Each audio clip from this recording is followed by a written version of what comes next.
بسم اللہ الرحمن الرحیم۔ ایک دن تمام دنیا، انسان، حیوان، جن، فرشتے، آسمان اور جو کچھ ان میں ہے سب فنا ہو جائیں گے۔ اللہ کے سوا کچھ باقی نہ رہے گا۔ اسی کو قیامت آنا کہتے ہیں۔ میرے پیارے دوستوں، قیامت آنے سے پہلے کچھ نشانیاں ظاہر ہوں گی، اور ہم آپ کو اس ویڈیو میں قیامت آنے سے لے کر قیامت کے بعد تک، دجال سے لے کر مہدی علیہ السلام، عیسیٰ علیہ السلام، یاجوج ماجوج، جنت، دوزخ اور ان سب کے بارے میں بتائیں گے۔ آپ سے گزارش ہے کہ اس ویڈیو کو مکمل دیکھیں اور ممکن ہو تو اپنے دوستوں اور گھر والوں کے ساتھ شیئر کریں۔ قیامت آنے کی پہلی نشانیوں میں زمین میں دھنسنے کے واقعات ہوں گے۔ ایک جگہ مشرق میں، مغرب میں اور عرب میں دین کا علم اٹھا لیا جائے گا۔ زنا اور شراب نوشی کی کثرت ہوگی اور یہ برائیاں بے حیائی کے ساتھ ہوں گی۔ مرد کم ہوں گے اور عورتوں کی تعداد زیادہ ہوگی، یہاں تک کہ ایک مرد 50 عورتوں کی کفالت کرے گا۔ مال کی فراوانی ہوگی۔ عرب میں کھیتی، باغات اور نہریں جاری ہوں گی۔ فرات اپنے خزانے ظاہر کرے گی اور یہ خزانہ سونے کے پہاڑ ہوں گے۔ مرد اپنی بیوی کی بات مانے گا اور والدین کی نہ سنے گا۔ دوستوں سے تعلق رکھے گا اور والدین سے دوری اختیار کرے گا۔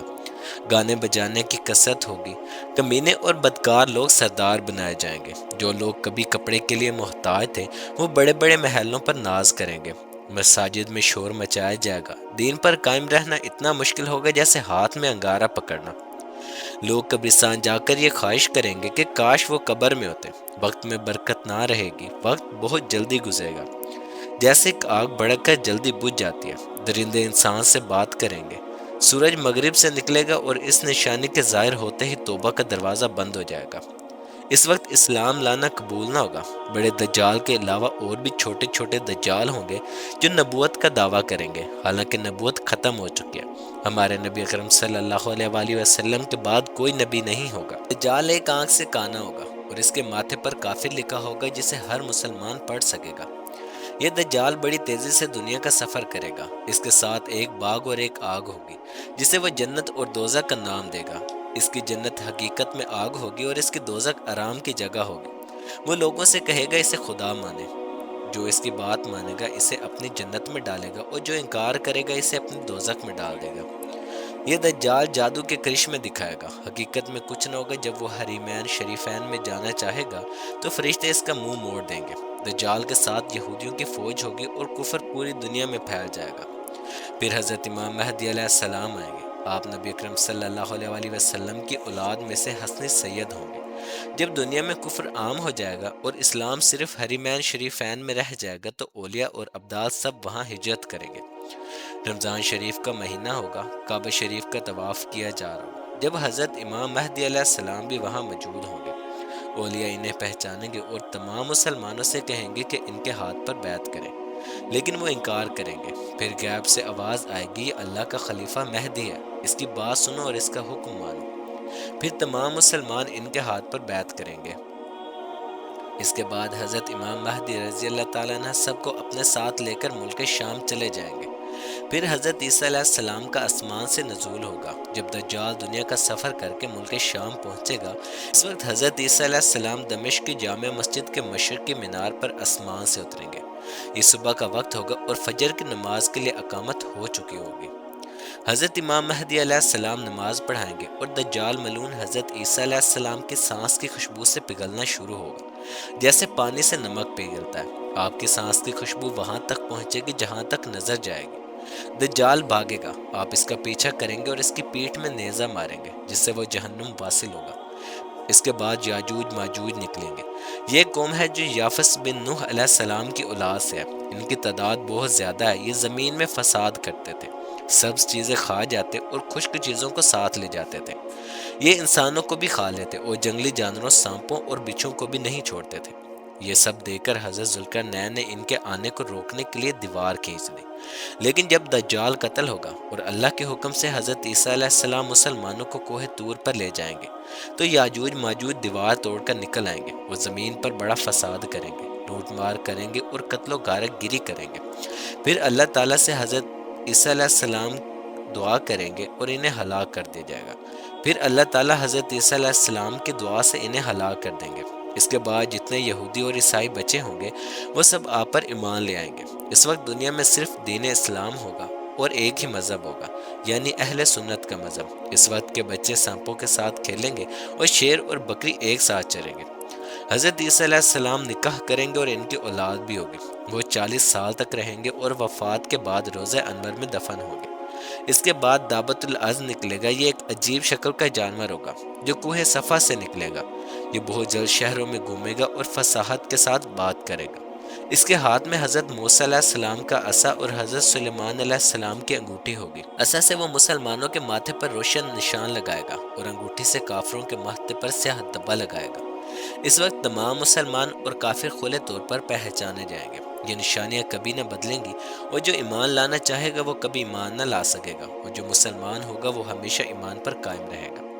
حضرت عیسیٰ علیہ السلام کی وفات کے بعد جب قیامت کے آنے میں 40 سال باقی ہوں گے تو ایک ٹھنڈی خوشگوار ہوا چلے گی جو لوگوں کے بغلوں کے نیچے سے گزرے گی۔ اس کا اثر یہ ہوگا کہ مسلمانوں کی روحیں نکل جائیں گی اور صرف کافر باقی رہ جائیں گے۔ انہی کافروں پر قیامت آئے گی۔ جب یہ نشانیاں مکمل ہوں گی اور مسلمانوں کے بغلوں سے وہ خوشبودار ہوا گزرے گی جس سے تمام مسلمان وفات پا جائیں گے، اس کے بعد 40 سال ایسا زمانہ گزرے گا جس میں کوئی اولاد پیدا نہ ہوگی۔ دنیا میں صرف کافر رہ جائیں گے اور اللہ کا نام لینے والا کوئی نہ ہوگا۔ لوگ اپنی اپنی مصروفیات میں مشغول ہوں گے کہ اچانک اللہ کے حکم سے حضرت اسرافیل علیہ السلام سور پھونکیں گے۔ پہلے اس کی آواز ہلکی ہوگی، پھر آہستہ آہستہ بہت تیز ہو جائے گی۔ لوگ آواز سنیں گے اور بے ہوش ہو کر گر پڑیں گے اور مر جائیں گے۔ پھر آسمان، زمین، دریا، پہاڑ، حتیٰ کہ خود سور یعنی حضرت اسرافیل اور تمام فرشتے فنا ہو جائیں گے۔ اس وقت اللہ واحد حقیقی کے سوا کوئی نہ ہوگا۔ پھر جب اللہ تعالیٰ چاہے گا تو حضرت اسرافیل علیہ السلام کو زندہ کرے گا اور سور کو پیدا کر کے دوبارہ پھونکنے کا حکم دے گا۔ جیسے ہی سور پھونکا جائے گا تمام پہلے اور آخری فرشتے، انسان، جنات اور حیوان سب موجود ہو جائیں گے۔ لوگ قبروں سے نکل پڑیں گے، ان کا اعمال نامہ ان کے ہاتھ میں دیا جائے گا اور حشر کے میدان میں لایا جائے گا۔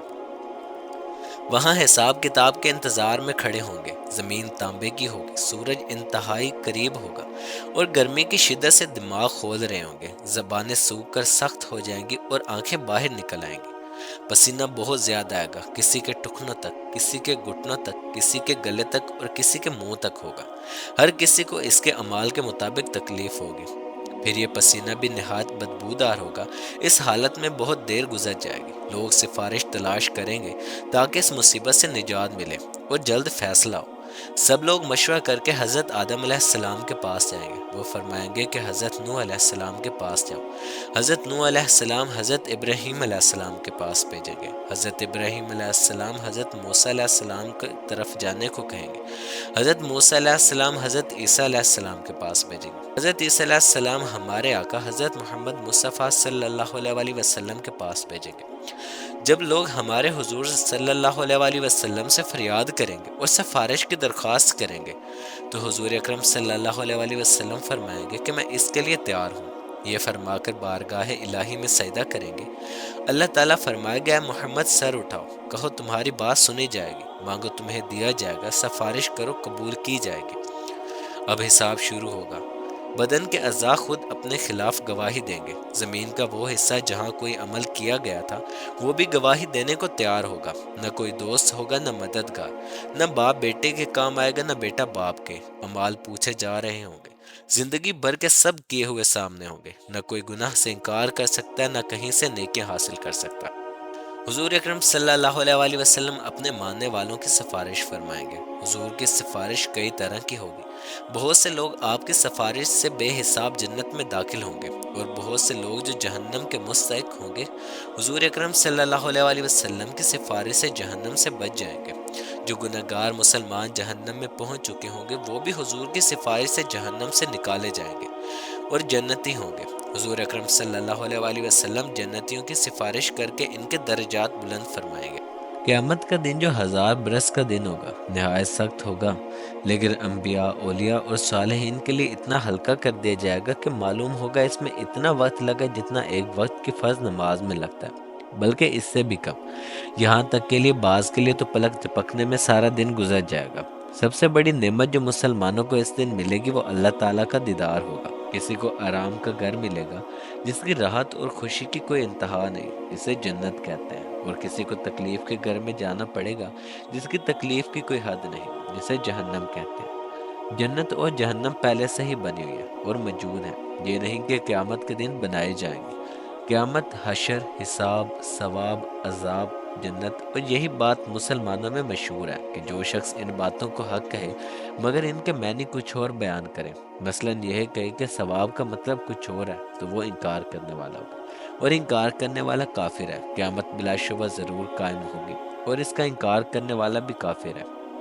حشر روح اور جسم دونوں کا ہوگا، جو کہے کہ صرف روح اٹھائی جائے گی اور جسم زندہ نہیں ہوگا تو وہ بھی کافر ہے۔ دنیا میں جو روح جس بدن میں تھی، اس روح کا حشر اسی بدن میں ہوگا۔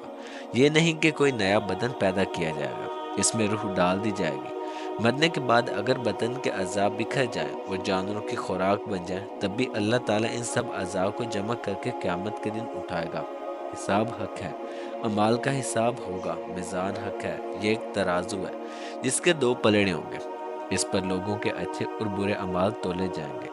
پل سے رات حق ہے، یہ ایک پل ہے جو جہنم کے اوپر ہوگا، بال سے زیادہ باریک اور تلوار سے زیادہ تیز ہوگا۔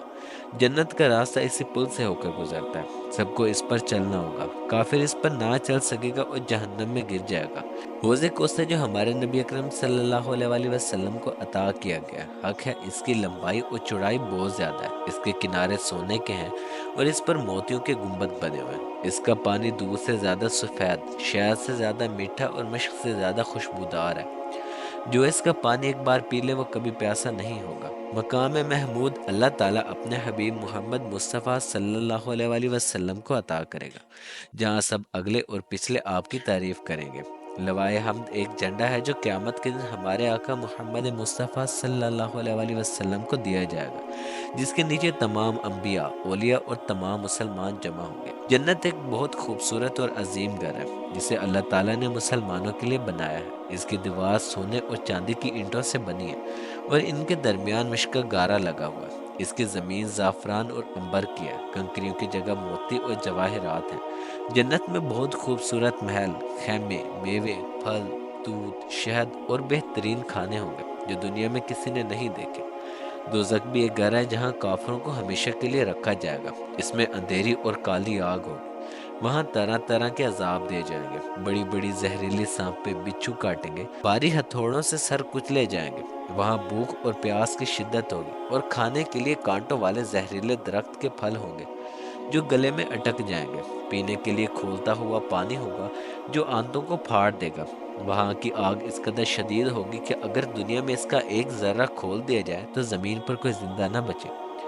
دوزخ کے قیدی موت کی تمنا کریں گے لیکن موت بھی نہیں آئے گی۔ آخرکار وہ دوزخ کے داروغہ حضرت مالک علیہ السلام سے درخواست کریں گے کہ ہمارا خاتمہ کروا دیں، لیکن حضرت مالک ہزاروں سال تک کوئی جواب نہ دیں گے۔ پھر جب وہ اللہ تعالیٰ سے رجوع کریں گے تو اللہ تعالیٰ اپنی رحمت کے مطابق فیصلہ فرمائیں گے۔ دوزخ کے داروغہ ہزاروں سال تک کافروں کو ان کے ناموں سے بلائیں گے لیکن کوئی جواب نہ دیں گے۔ اس کے بعد فرمائیں گے، دور ہو جاؤ، جہنم میں پڑے رہو، مجھ سے بات نہ کرو۔ اس وقت کافر ہر قسم کی بلائی سے مایوس ہو جائیں گے اور گدھے کی آواز کی طرح چیخ کر رونا شروع کر دیں گے۔ پہلے آنسو نکلیں گے اور جب آنسو ختم ہو جائیں گے تو خون کے آنسو رونے لگیں۔ روتے روتے ان کے گالوں میں گڑھے پڑ جائیں گے اور خون اور پیپ اس قدر بہے گا کہ اگر کشتی ڈالی جائے تو تیرنے لگے۔ دوستوں کی صورت اتنی بدصورت ہوگی کہ اگر کوئی انہیں دنیا میں اس حالت میں دیکھ لے تو لوگ ان کی بدصورتی اور بدبو کی وجہ سے مر جائیں۔ آخر میں کافروں کے لیے یہ ہوگا کہ ہر کافر کو اس کے قد کے برابر ایک صندوق میں بند کیا جائے گا، پھر اس صندوق کو آگ میں ڈال دیا جائے گا۔ صندوق کے اوپر بھی آگ کا تالا لگایا جائے گا اور اس صندوق کو مزید دوسرے صندوق میں رکھ کر آگ میں ڈال دیا جائے گا۔ ہر کافر یہ سمجھے گا کہ اس کے سوا کوئی آگ نہیں اور یہ عذاب عذاب پر عذاب ہوگا جو کبھی ختم نہیں ہوگا۔ جب جنتی جنت میں پہنچ جائیں گے اور جہنم میں صرف وہی لوگ رہ جائیں گے جنہیں ہمیشہ کے لیے وہاں رہنا ہے، تو جنت اور دوزخ کے درمیان موت کو مینڈے کی صورت میں کھڑا کیا جائے گا۔ پھر ایک آواز دینے والا جنت والوں کو بلائے گا۔ وہ ڈرتے ہوئے جانکیں گے کہیں جنت سے نکلنے کا حکم نہ دے دیا جائے۔ پھر وہی آواز دینے والا دوستیوں کو بلائے گا۔ وہ خوشی سے جانکیں گے کہ شاید اس مصیبت سے نجات کا حکم ہو۔ پھر ان سے پوچھا جائے گا کیا تم اسے پہچانتے ہو؟ سب کہیں گے ہاں یہ موت ہے۔ پھر موت کو ذبح کر دیا جائے گا اور کہا جائے گا کیا جنت والوں یہ ہمیشہ کی زندگی ہے، اب کبھی موت نہیں آئے گی، اور اے دوستیوں یہ ہمیشہ کی سزا ہے، اب کبھی موت نہیں آئے گی۔ اس وقت جنتیوں کو خوشی پر خوشی ہوگی اور دوزکیوں کو غم پر غم۔ تو ہمارے مسلم مائنڈ سیٹ کے ویورز، اگر آپ کو ہماری یہ کوشش پسند آئی ہو تو آپ سے گزارش کی جاتی ہے کہ ہمارے چینل کو لائک کریں، کمنٹ میں اپنی رائے دیں اور چینل کو سبسکرائب کرنا مت بھولیں۔ اگلی ویڈیو تک کے لیے اجازت دیں۔ اللہ حافظ۔